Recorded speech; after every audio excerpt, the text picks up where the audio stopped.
Viví 23 años en la sombra, sirviendo a mi hermano, el importante para mis padres.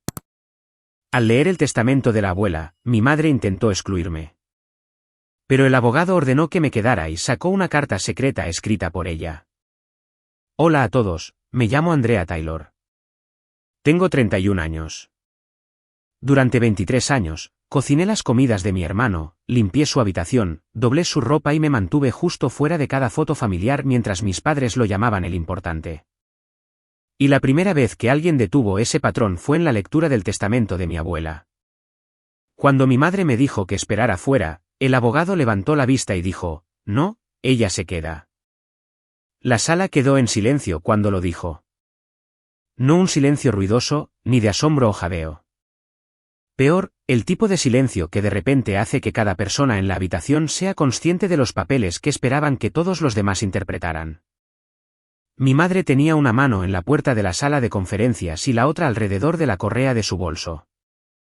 Mi padre, Thomas Taylor, ya estaba sentado, con las piernas cruzadas, con la expresión que usaba cada vez que esperaba que el mundo confirmara su importancia. Mi hermano menor, David Taylor, miraba su teléfono como si el dolor fuera algo que otras personas estaban allí para manejar. ¿Y yo? Yo estaba de pie, medio en el pasillo, medio fuera de él, exactamente donde mi madre me había colocado. Solo espera afuera, había dicho suavemente, como si me estuviera protegiendo de algo. Estos son asuntos de familia. Asuntos de familia. Esa frase me había seguido toda mi vida como una puerta cerrada con llave. Yo era lo suficientemente familia como para fregar sartenes, planchar camisas, llevar bandejas y perder horas de sueño, pero nunca lo suficientemente familia como para sentarme primero. El abogado, el señor Vallejo, se quitó las gafas y miró directamente a mi madre. Señora Taylor, su abuela dio instrucciones muy claras. Andrea permanece en la sala durante toda la lectura. Mi madre parpadeó. Mi padre se enderezó en su silla. David finalmente levantó la vista, y por primera vez en mi vida, sentí que algo pequeño y peligroso se desenrollaba dentro de mí porque mi abuela llevaba 6 días muerta y seguía siendo la única persona de la familia que sabía exactamente dónde estaba mi lugar.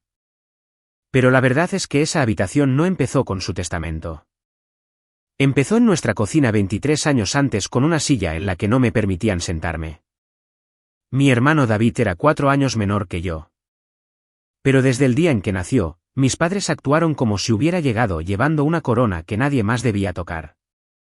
Mi madre, Sylvia Taylor, lo llamaba su niño milagro. Mi padre lo llamaba el futuro de la familia. Yo lo llamaba David porque alguien tenía que hacerlo. Cuando yo tenía 8 años, le hacía las tostadas antes de ir a la escuela. A los 10, le preparaba la ropa. A los 12, sabía cómo le gustaba el sándwich de queso a la parrilla, cuánto tiempo debía meter sus calcetines en el microondas cuando decía que estaban fríos. Y exactamente qué tan rápido tenía que limpiar el baño de arriba antes de que mi madre llegara del trabajo y encontrara una razón para decir que era una vaga. David nunca tenía tareas. David tenía potencial. Ese era el lenguaje en nuestra casa. Necesitaba descansar para el béisbol. Necesitaba espacio para la escuela. Necesitaba calma porque los chicos eran diferentes. Si dejaba los platos en el fregadero, me decían que dejara de ser quisquillosa. Si yo dejaba un vaso en la mesa, mi madre se paraba en el umbral y decía, vas a ser una esposa terrible si sigues actuando como una malcriada. Malcriada. La primera vez que tenía 13 años. Esa palabra me hizo reír internamente porque para entonces ya había descubierto algo importante. La gente como mis padres acusa al hijo equivocado de egoísmo cuando intenta ocultar de dónde proviene todo el servicio. Lo extraño es que nada de esto parecía dramático desde fuera. No había gritos todos los días, ni crueldad sensacionalista. Por eso las familias como la mía sobreviven en público durante tanto tiempo. Todo era pulcro, silencioso, explicable. David tenía la habitación más grande porque era un chico. Yo aprendí a cocinar porque era bueno para mí. Me quedaba en casa y no iba a los bailes porque alguien tenía que ayudar a la abuela después de su cirugía de cadera. Aunque de alguna manera David nunca estaba disponible para ese tipo de amor. Y la abuela lo vio todo. No de golpe. No en un momento de película donde irrumpía y me salvaba. Ella lo vio como las mujeres mayores a menudo ven la verdad, al darse cuenta de quien siempre está de pie cuando los demás están sentados. Notó que yo servía cada plato en las fiestas y comía última. Notó que mi madre me llamaba desde la sala para rellenar la gaseosa de David mientras él estaba más cerca de la cocina que yo. Notó que cuando venían los parientes, mi padre alardeaba del futuro de David, pero me presentaba diciendo, Andrea es de gran ayuda para su madre.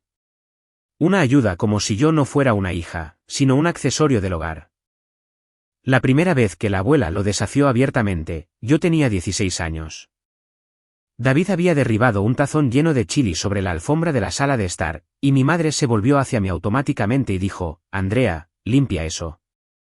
La abuela, desde el sillón reclinable junto a la lámpara, dijo, ¿por qué? ¿Tiene las manos rotas? Nadie se movió. David rió torpemente.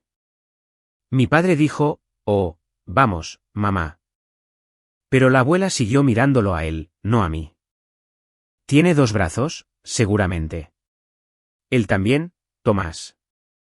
Qué curioso que la única persona que has entrenado para moverse en esta casa sea la chica. Esa frase flotó en el aire como humo.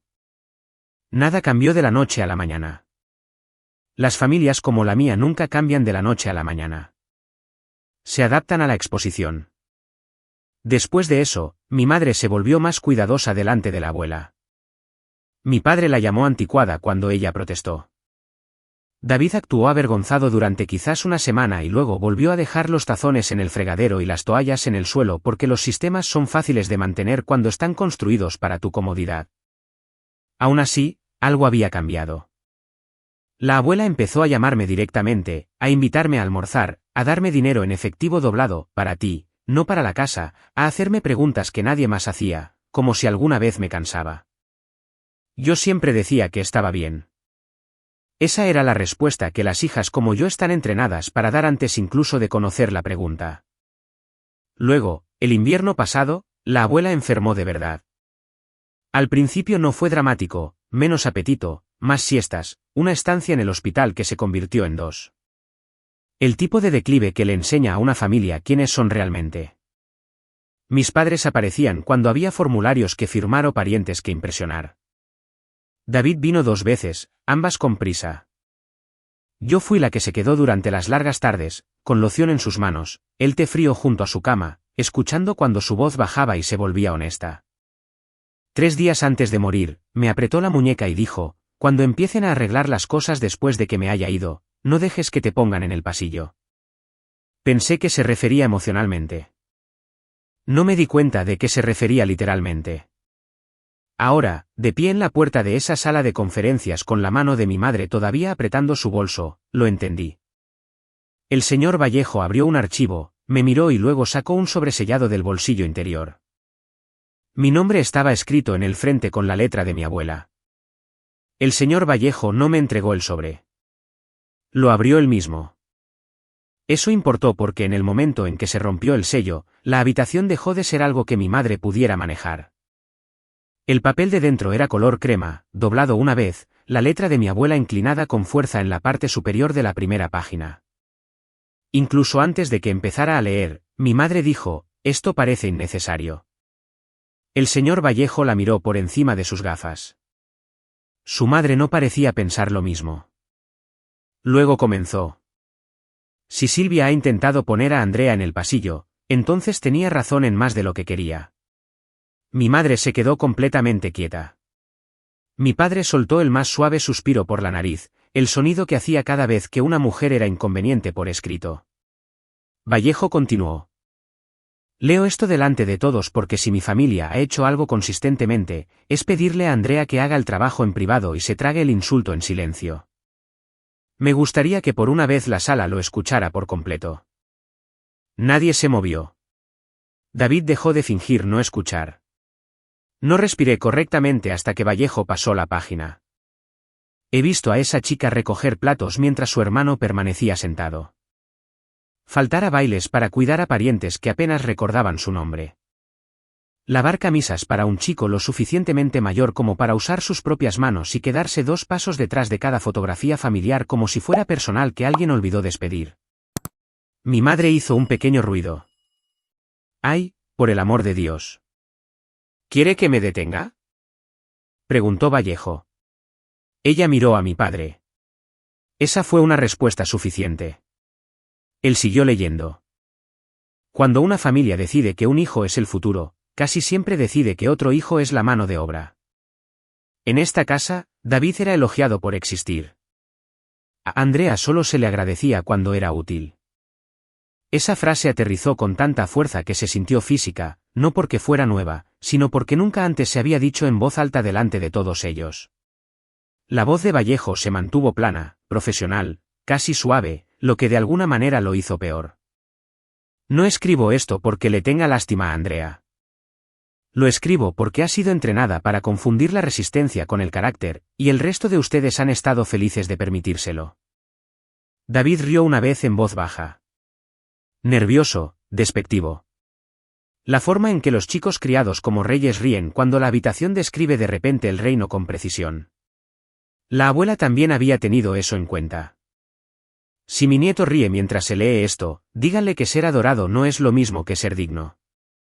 La risa murió en su garganta. Mi padre se movió en su silla. Esto es absurdo. Vallejo lo ignoró. Pasó otra página. Recuerdo el chili en la alfombra. Recuerdo las mañanas de escuela. Recuerdo a Silvia entregándole tareas a Andrea como pequeñas pruebas de devoción y a Tomás llamándolo buena preparación. ¿Preparación para qué? Para ser una ayuda no remunerada para la gente de su propia sangre. Miré a mi madre entonces. No porque quisiera ver culpa. Hacía años que había dejado de esperar que la culpa llegara a tiempo en esa familia. Quería ver si ella siquiera se reconocía a sí misma. ¿Lo hizo? Esa fue la peor parte. Pude verlo en la forma en que apretó los labios y miró la mesa. Como si se quedara lo suficientemente inexpresiva, la carta pudiera volverse malvada en lugar de verdadera. Vallejo continuó: cuando le pregunté a Andrea a los 16 años si alguna vez estaba cansada, mintió y me dijo que estaba bien. Eso es lo que hacen las chicas como ella cuando ya han aprendido que nombrar la carga solo hace que se les devuelva. Había olvidado esa conversación. O quizás no olvidada. Enterrada. La abuela en el porche, un vaso sudando en su mano, viéndome decir, estoy bien, con la misma sonrisita muerta que usaba con mi madre cuando intentaba que no me asignaran otra cosa. David finalmente dijo, ¿y qué? La abuela escribe una carta amarga y ahora todos somos villanos. Vallejo dobló una esquina con el pulgar y dijo, no, los años hicieron eso. Su abuela solo tomó notas. Eso lo silenció. Luego vino la frase que cambió la habitación. Si Andrea está en esa oficina hoy, entonces he fallado en protegerla completamente en vida, lo que significa que debo ser precisa en la muerte. Antes de que se discuta cualquier división de propiedad, sentimiento, muebles, joyas o reclamos de equidad familiar, instruyan al señor Vallejo para que recupere el libro de contabilidad negro del doble fondo de mi recipiente de harina de la despensa y lo ponga en las manos de Andrea. La cabeza de mi madre se levantó de golpe. Mi padre se puso blanco primero, luego rojo. Esa fue la primera reacción interesante de toda la mañana. No a la carta, sino al libro de contabilidad. Vallejo bajó las páginas y miró directamente a mi padre. ¿Sabe a qué se refiere? Respondió demasiado rápido. No. Mi madre no dijo nada en absoluto, y eso me dijo más que su negación, porque mi madre tenía muchos talentos, pero la sorpresa no era uno que llevara bien. Lo que cruzó su rostro no fue confusión, fue pavor. Vallejo volvió a doblar la carta cuidadosamente, la dejó junto a su expediente y dijo, pausaremos la lectura. ¿Para qué? Exigió mi padre. Para recuperar el libro de contabilidad que su madre consideró claramente relevante. David se burló. Esto es una locura. Probablemente sea algún cuaderno de compras viejo. Vallejo lo miró de la misma manera que los médicos miran a los idiotas confiados en las salas de emergencia. Eso será bastante fácil de confirmar. Luego se volvió hacia mí. Señorita Taylor, sugiero que venga conmigo. Mi madre se puso de pie tan rápido que su silla raspó el suelo. Eso no será necesario. La expresión de Vallejo no cambió.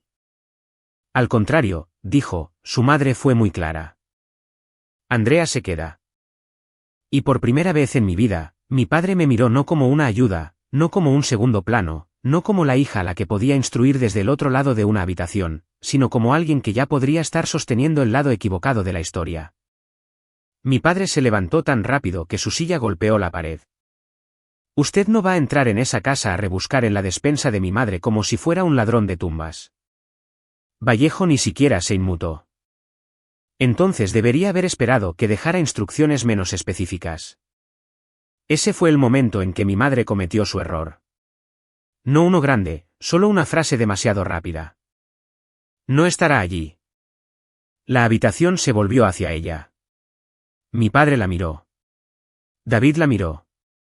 Y Vallejo, que había pasado los últimos 15 minutos sonando como un paciente en corbata, finalmente dejó que un poco de acero entrara en su voz. Es muy interesante saber eso con tanta certeza, señora Taylor. Abrió la boca, la cerró y luego intentó el viejo truco familiar de convertir la velocidad en inocencia. Solo quiero decir que mi madre movía las cosas constantemente hacia el final. Nadie le creyó. No del todo, no limpiamente, porque hay una diferencia entre confusión y presciencia, y mi madre acababa de cruzar esa línea con tacones. Vallejo llamó a su asistente, pidió un testigo de la oficina, luego me pidió que lo acompañara a la casa de mi abuela. Mis padres lo siguieron en su propio coche.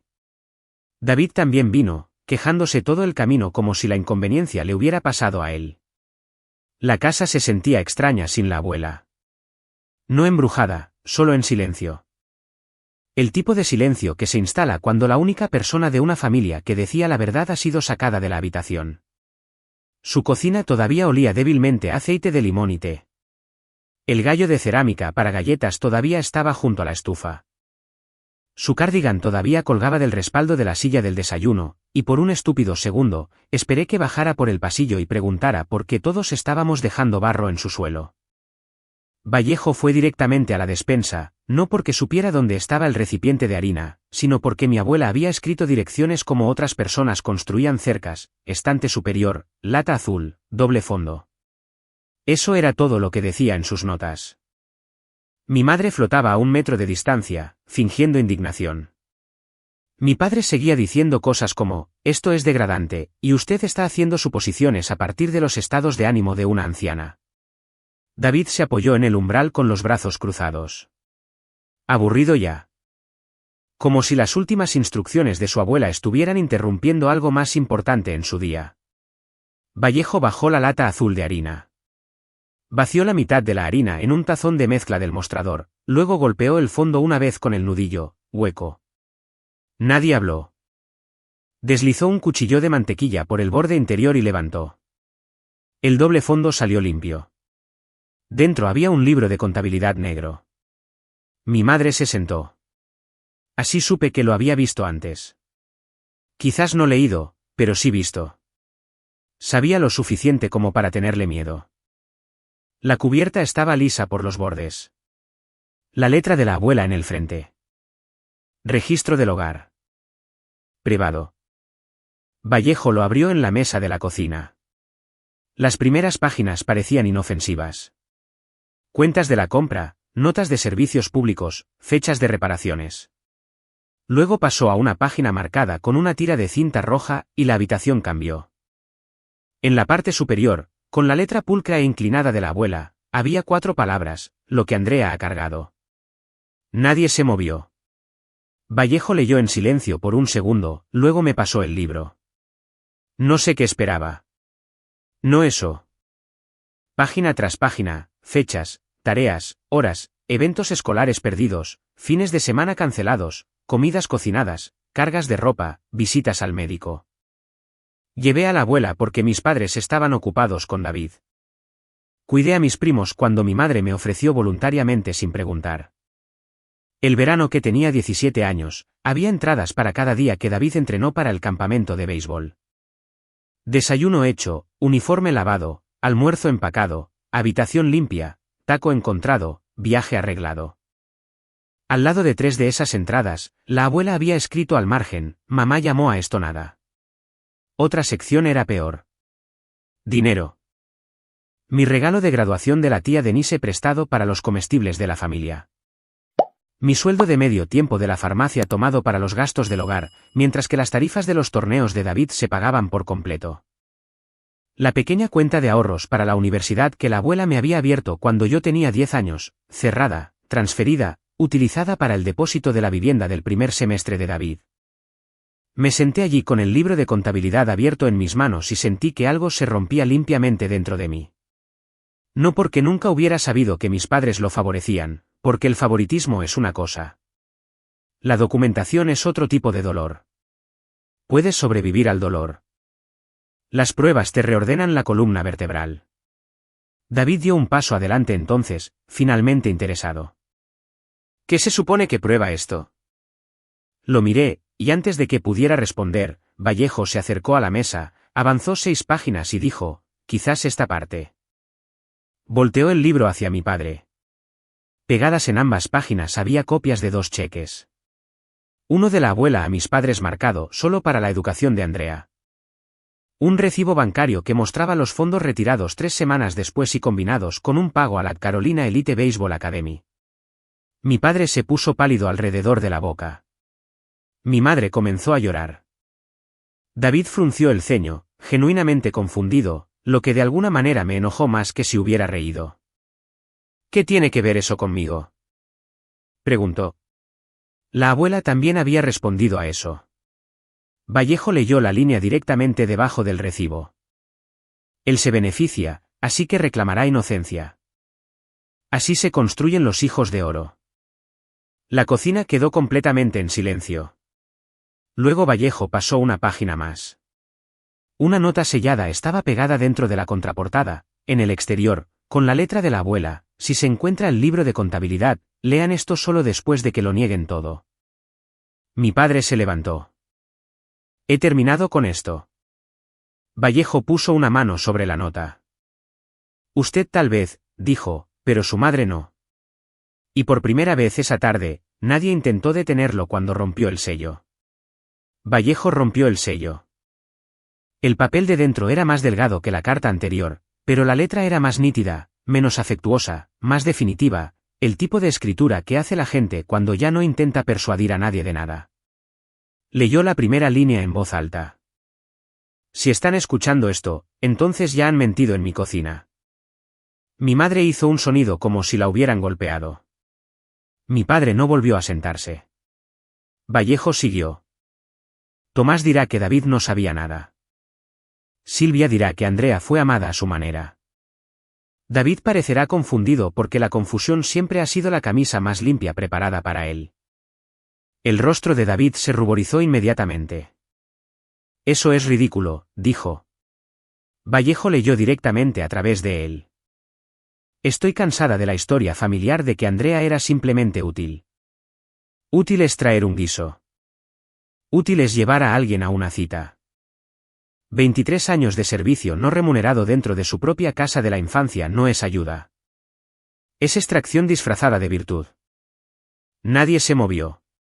Oí el zumbido del refrigerador. El reloj sobre la estufa dar una sola ticada. Mi padre se cruzó de brazos, pero ya era demasiado tarde para la postura. La nota se apoderó de la habitación. Vallejo pasó la página. Vi a Silvia dejar que esa chica comiera última durante años. Vi a Tomás alabar a su hijo por respirar y a su hija por fregar sartenes. Vi el dinero de la universidad desaparecer en el béisbol. Las compras se convirtieron en lecciones y cada protesta en falta de respeto. Si están en esta cocina fingiendo que no recuerdan, entonces la edad no me ha vuelto cruel, solo precisa. Mi madre empezó a llorar más fuerte, no porque las palabras fueran injustas, sino porque eran exactas. Esa distinción importa. Vallejo bajó el papel por un segundo y miró a mi padre. ¿Quiere que me detenga? La mandíbula de papá se apretó. No. Interesante. Quizás todavía pensaba que la resistencia podría salvar la cara. Quizás quería escuchar lo malo que podía ponerse para poder llamarlo exageración más tarde. Hombres como él a menudo piensan que sobrevivir a la lectura significa ganar la discusión. No tenía idea de lo que aún estaba por venir. Vallejo reanudó. Hace 3 años, después de que el dinero de la educación se hubo ido y David seguía tomando camisas limpias del lavadero sin vergüenza, cambié mi testamento. Ahí estaba. No la casa, no el libro de contabilidad, el testamento. Mi padre se quedó completamente inmóvil. Mi madre se llevó ambas manos a la boca. David dijo, ¿lo cambió cómo? Vallejo no le respondió. Solo siguió leyendo las palabras de la abuela. Le dije al señor Vallejo que dejara de pensar en mi patrimonio como una comodidad familiar y empezara a pensar en él como una corrección final. Corrección. Esa palabra aterrizó como algo metálico sobre el azulejo. Miré a Vallejo entonces, y por primera vez ese día, lo vi también en su cara. No sorpresa, sino anticipación. Él ya sabía a dónde conducía la nota. Probablemente lo había sabido toda la mañana y simplemente estaba dejando que la familia entrara por cada puerta en el orden que la abuela pretendía. Vallejo leyó el siguiente párrafo más lentamente. Si Silvia llora, déjenla. Las lágrimas no devuelven lo que fue quitado. Si Tomás habla de equidad, pregúntenle si la equidad alguna vez requirió que David lavara su propio plato. Si David dice que nunca pidió nada de esto, recuérdenle que la comodidad aceptada durante 23 años también es una elección. David realmente se quebró entonces. Yo era un niño. Me volví hacia él antes de que Vallejo pudiera responder. Tú tenías 22 años cuando yo todavía lavaba tu ropa. Eso lo calló porque las peores mentiras en las familias no suelen ser fácticas. Son proporcionales. Él quería que la infancia cubriera todo. No lo hizo. Ni de cerca. Vallejo continuó. Hay una fotografía en el marco de roble en la estantería de mi sala de estar de la Pascua de hace 15 años. Todos sonríen. Andrea está 3 pasos detrás de las sillas sosteniendo un tazón para servir. Si alguien en esa cocina todavía duda de lo que quiero decir, díganles que miren la foto y se pregunten por qué a la única hija que hizo la comida no se le permitió sentarse a disfrutarla. Cerré los ojos por un segundo. Conocía la fotografía. Cardigan rosa, glaseado de jamón en mi muñeca. Mi madre llamándome desde la estufa justo antes de que el flash de la cámara. Había olvidado esa parte hasta que la abuela la volvió a poner en mi cuerpo con una sola frase. Mi padre apartó la mirada primero. Eso también fue importante. No porque la vergüenza hubiera llegado por completo, sino porque la memoria sí lo había hecho. Vallejo llegó al párrafo final. No los consuelen antes de que termine la lectura. Han confundido la dulzura de Andrea con consentimiento demasiadas veces. Vuelvan a sentarlos en sus sillas, llévenlos a la oficina y terminen exactamente como está escrito. La nota terminaba allí. Sin florituras de firma, solo Isabel Taylor con tinta oscura y firme.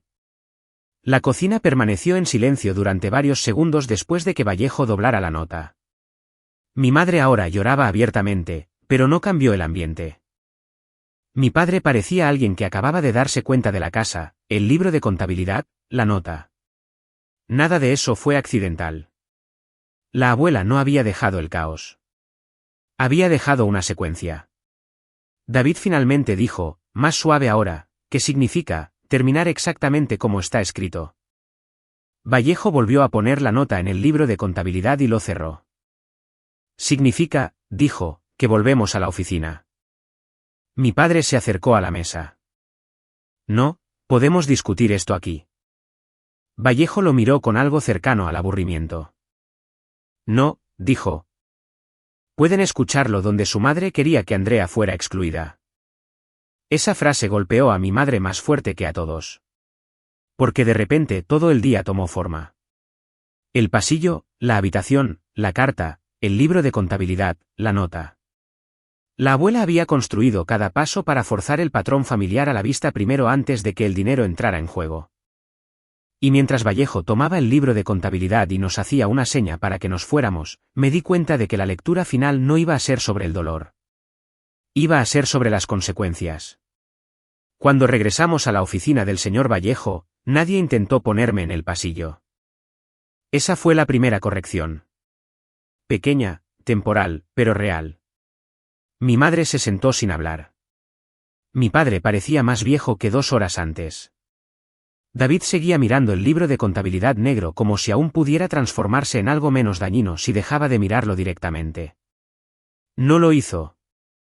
Vallejo esperó a que todos estuviéramos sentados. Luego abrió el testamento. Sin discursos largos, sin teatro, solo la voz de mi abuela traducida al lenguaje legal y decisiones finales. Regalos específicos en efectivo a la biblioteca de la iglesia y al refugio de mujeres. Su anillo de bodas a la tía Denise. El reloj antiguo a su hermano, luego la casa. La residencia en Maple Ridge Road, junto con todos los muebles no designados de otra manera, pasarán íntegramente a mi nieta, Andrea Taylor. Mi madre cerró los ojos. La cara de mi padre no cambió al principio. Así manejaba el impacto, quedándose muy quieto y esperando que el control pudiera regresar si parecía lo suficientemente disciplinado. David dijo, ¿qué? Vallejo siguió leyendo. La cuenta de inversión listada en el anexo B, la cartera de bonos listada en el anexo C, y la reserva de efectivo en First Carolina también pasarán íntegramente a Andrea Taylor. Ese fue el verdadero golpe, no la casa. El hecho de que la abuela no hubiera dejado un pequeño y reconfortante compromiso que pudieran usar para llamar injusto el resultado. Ni piscina compartida, ni división equitativa, ni fondo familiar para que mis padres lo supervisaran mientras elogiaban el futuro de David y me asignaban la gratitud como un deber. Solo mi nombre una y otra vez. Mi padre finalmente encontró su voz. Eso no tiene sentido. Vallejo lo miró. Para su madre, tenía perfecto sentido. David rió una vez, aguda y con incredulidad. Así que se lo dio todo a Andrea porque lavaba los platos. Me volví hacia él antes de que Vallejo pudiera responder. No, dije, me lo dio a mí porque todos los demás en esta familia me trataban como si fuera parte de la cocina. Eso aterrizó más fuerte de lo que esperaba. Quizás porque fue lo primero que había dicho en todo el día que era lo suficientemente simple como para no esconderse detrás. Vallejo pasó una página y continuó. Había una última instrucción con respecto a cualquier impugnación de este testamento. Por supuesto que la había. La abuela nunca había puesto una mesa sin planificar la limpieza. Si algún beneficiario impugna este testamento o intenta presionar a Andrea Taylor para una redistribución privada fuera del consejo legal, la parte restante de ese individuo será revocada y redirigida al Fondo Isabel Taylor para niñas en viviendas de transición. La cabeza de David se levantó de golpe. ¿Parte restante? Vallejo asintió una vez. Su abuela le dejó algo. Metió la mano en el archivo y sacó un sobre más pequeño. El nombre de David. Mi hermano lo tomó como si pudiera morderlo. Dentro había una nota escrita a mano y un cheque de caja. $5,000. Eso fue todo. David miró la cantidad como si fuera un insulto en forma numérica. Vallejo leyó la nota cuando David no lo hizo. David, esto es suficiente para un depósito, un colchón y tu primer mes aprendiendo dónde van tus platos cuando ninguna mujer te sigue. Con amor, abuela. Realmente tuve que apretar los labios para no reír. Mi madre hizo un sonido escandalizado. Mi padre se levantó a medias. Esto es humillante. Vallejo dobló la nota. No, dijo, lo que fue humillante fue hacer que su hija cargara con su casa y llamarlo carácter. Nadie habló después de eso. Y por primera vez en 23 años, el silencio en la habitación no era mío para llenar. Las consecuencias llegaron rápido. Mi madre lloró en el estacionamiento y me dijo que nunca quiso que las cosas se volvieran tan desiguales. Esa fue su palabra, desiguales. Como si toda mi vida hubiera sido un mantel ligeramente descentrado en lugar de un sistema construido sobre mi trabajo. Mi padre intentó un último ángulo la semana siguiente. Pidió que nos reuniéramos como familia. Acepté solo porque Vallejo me dijo que nunca me reuniera sola con un hombre desesperado cuando había una herencia sobre la mesa. Papá se sentó frente a mí en un restaurante y habló durante 14 minutos sin decir una sola vez las palabras «me equivoqué». Dijo que la abuela había sido emocional, que dejó que viejos rencores tiñeran su juicio, que yo no era el tipo de persona que necesitaba todo ese dinero de todos modos. Esa frase me lo dijo todo, incluso entonces, incluso después del libro de contabilidad, incluso después de la nota, incluso después del testamento. Todavía pensaba que mi fuerza me hacía más fácil de despojar. Me levanté, puse dinero en la mesa para mi café y dije, por eso me lo dio a mí. Luego me fui. David se mudó en 3 semanas. Aparentemente, $5,000 y el desprecio de una abuela muerta le enseñarán a un hombre más sobre la adultez de lo que 23 años de ser servido jamás lo hicieron. La última vez que supe, aprendió a cocinar 2 cosas mal y dejó de llamar dramáticas a las mujeres cuando le pedían que lavara un plato. Mi madre siguió escribiendo cartas cortas al principio, luego más largas, disculpas que rodeaban la verdad antes de finalmente aterrizar en ella. La única que guardé decía esto: creo que confundí tu fiabilidad con tu papel. Dejé que la casa dependiera de ti porque era más fácil que pedirles a los hombres en ella que cambiaran. Esa dolió porque era verdad. En cuanto a mí, me quedé con la casa, no por venganza, sino porque por primera vez en mi vida, quería vivir en un lugar que no hubiera ganado sirviendo a la gente que lo habitaba. Volví a pintar la cocina, moví la mesa para que nadie se sentara en la cabecera por defecto, enmarqué la foto de Pascua que mencionó la abuela y la colgué en el pasillo. No porque quisiera recordar la humillación, sino porque quería pruebas de que alguien lo había visto claramente mucho antes que yo. A veces todavía me sorprendo de pie cuando nadie me lo ha pedido. Todavía alcanzando platos después de que otras personas se han sentado. Ese tipo de entrenamiento no se evapora solo porque un abogado lea la verdad en voz alta. Pero ahora, cuando lo noto, me siento. Eso fue lo que la herencia se convirtió para mí al final. No las cuentas, no la casa. Permiso. Permiso para dejar de ser útil a cambio de pertenecer.